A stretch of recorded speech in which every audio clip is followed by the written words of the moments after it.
सत्कारमानपूजार्थं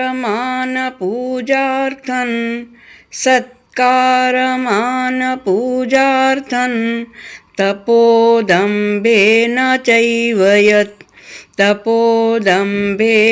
चैव यत् सत्कारमानपूजार्थं तपोदम्भेन चैव यत् क्रियते तदिह प्रोक्तं राजसञ्चलमध्रुवम्